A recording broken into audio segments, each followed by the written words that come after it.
Assalamualaikum warahmatullahi wabarakatuh. You are with me, Fynn Jamal, and this is Fynnologue.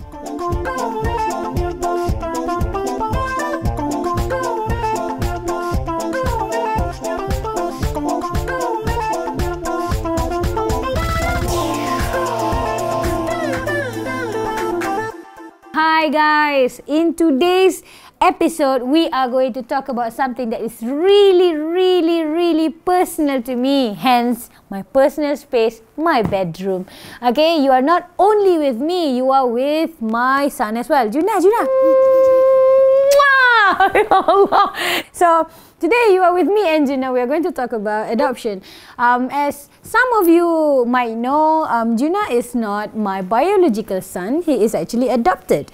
In Islam, if you have given them your milk, your breast milk, that adoptive son or daughter is no longer an adoptive son or daughter. They are equal as normal biological son, meaning that I have no longer aura constriction between me and him, so I can take off my hijab in front of him. Alhamdulillah. Adoption. What do I feel about adoption? I live in Malaysia where there are still the veterans or even people my age who still sees this adoption as something embarrassing. I do not know why. For God's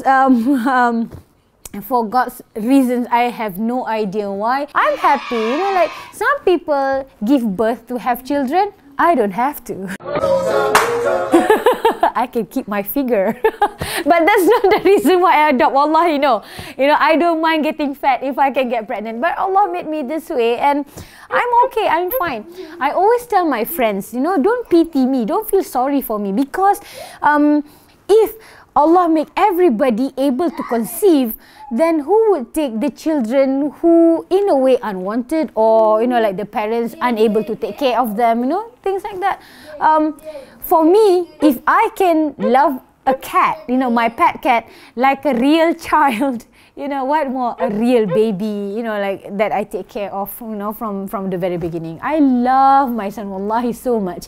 If I do not tell people that he is adopted, normally they would not have guessed.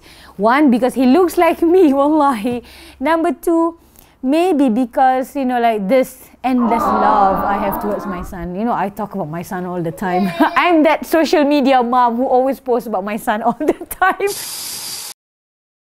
Apart from adoption, I would also talk about illegitimate pregnancy, because that is something that I have been doing for the past 15 years, alhamdulillah. I've helped hundreds of teenagers pregnant out of wedlock. Okay, for those of you out there who knows anyone, or if you are the one who are pregnant, listen here.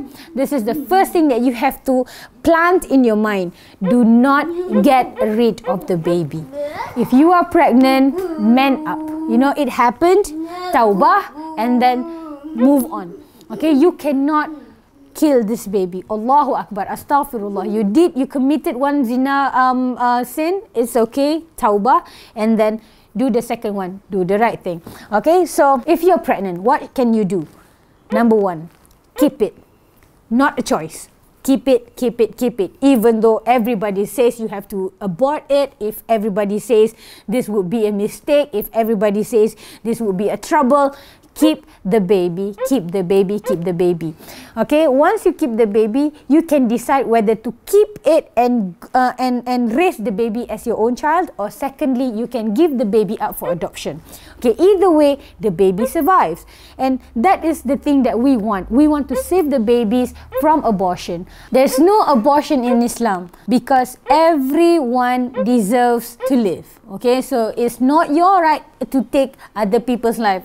Even yours, you know, you cannot commit suicide. Oh my God, I'm pregnant, I'm gonna kill myself. No, there's no suicide, there's no murder in Islam. Alright, please. If you want to adopt, what I would suggest is, number one, financially, you have to be super stable. Why stable? Because adoption is a choice.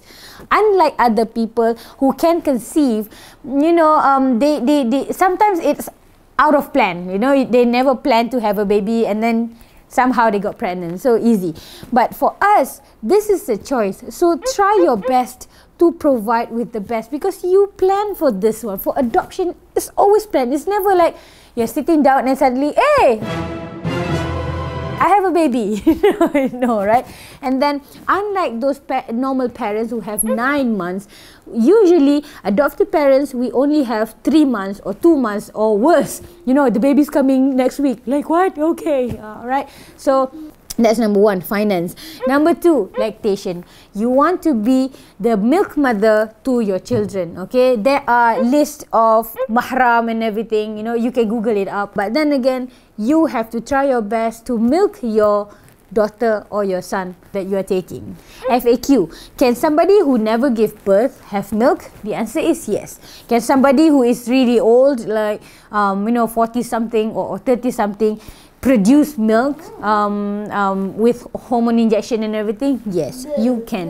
There are ways. For example, if you want to lactate, you can have hormone injected in you. You can also do pumping, breast pumping, stimulation. Number 3, you can take supplements, and number 4, you can do a lot of reading and researching. You know, like, use the internet wisely. There's so many answers over there, okay? Just Google how to be milk mothers, how to produce milk, things like that. You're going to find the answers. And the most important part about upgrading your adoptive children into milk children, you have to give them your milk before he hits 2 years old. After 2 years old, you can give him your breast milk, but he's not going to be your milk baby, your milk children, okay? And by the way, for mothers who are trying to produce breast milk for their adoptive children, do know that our milk is not going to be as many as the milk by these natural mothers, because we are faking that natural process. So you have to understand it's not going to be as much, but have patience, and it is going to be a little bit painful, but then again, it is going to be worth it. It's worth it because we do not go through that process of delivering the baby or getting pregnant or anything. This is the least that we can try to achieve, that bond between you and your son or your daughter. Subhanallah. One of the concerns that people always address to me is, how do I face the stigma of the society when our adoptive children is not behaving like they should be, like a normal child would be? But then again, what is normal anyways? Anyhow, like for example, the child is hyper or a little bit naughty or annoying or whatnot. Children being children, sometimes, we get to be a little bit more strict than normal, meaning that they put the behavior of that child referring back to the parents, like where this baby come from. For example, this child, no wonder, where you come from, For me, if you want to adopt a child, you have to remember what Allah said, like every child is born clear out of sin, with no sin, with nothing. It is the parents who actually mold the child. If that child is behaving, like badly, don't reflect it to the past or whatever. Nobody likes it when somebody talks about their past, isn't it? If I talk about your past, do you like it? You don't, right? So the same with the children. Why do we keep on talking about, where they come from and everything? If you are that kind of person, don't adopt. There are other ways. There are other ways than adoption. You can try IVF or IUI, have your own children. If the child misbehave, then you can say, oh, it's me. and my son is now with ASD, autism spectrum disorder.